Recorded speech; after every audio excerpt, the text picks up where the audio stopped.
Good evening. My name is Andrew Crotty. I'll be talking today about strategic planning for policies set in place for Ginger IT. Compliance standards, rules, and governing for regulations, using base ideas of what businesses currently use for their customers, is imperative to maintain in order to correct standards for each company or cybersecurity framework that you could be working with. This is a range of other great cities that can lead you to understanding, help, and build baselines into specific regulations which you will need to know. For example, for some you have such as NIST, CIS controls, ISO, HIPAA-TEC, PCI DSS, GDPR, CCPA, and so forth on this list. Some of these compliances you may or may not need to work with, depending on the organization and what their field or specific network might touch. Applicable security policies. Normally, a CISO leads the development and updating security policies, working with your board of executives and having a group discussion of what specific policies should be in discussion from top down. Understanding why and how these policies will go into effect are important from the CEO to your most entry-level position to understand. Above are just a few examples: acceptable use policy, data breach response policies, disaster recovery plans, business continuity plans, remote access policy, and access control policy. Some potential impacts to organizations should security fail is a company's reputation.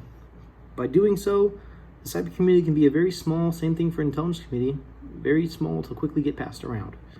Thus, maybe being known for a high sense of security and having strict policies could then be taken back, knowing that there's been types of leaks or PII, and could change the positive light to a negative light and affect the company's policies and business model, with increasing expenses for having to buy further security tools, paying for third-party evaluations, or possibly even worse, ransomware.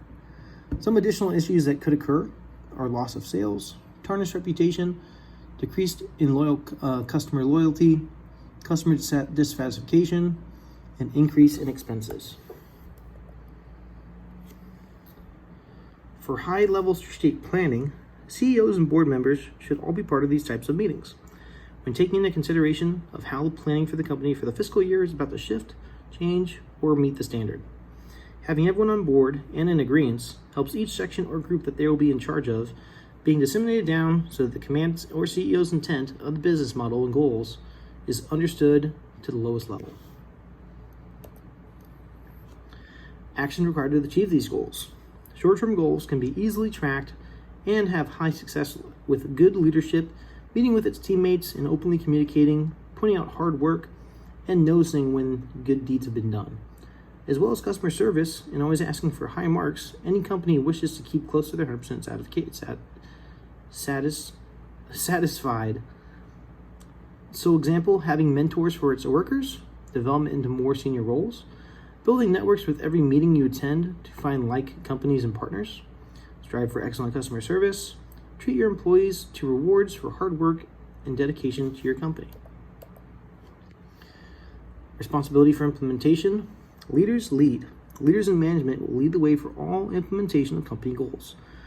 Good ethical behavior and enforce them if necessary. How will progress be monitored? Data proves growth. Tracking can be done via any data injection software or tool, such as Splunk. This can be to track budgets, costs, or how a company is doing with specific products, or its employees as well. Analysts can break down and research additional patterns of growth across the business and create charts and data visualization tools, products to help present to CEOs and investors to show growth in a product or possible loss of a product. These are some of the references that I used. I really appreciate your time and have a great day.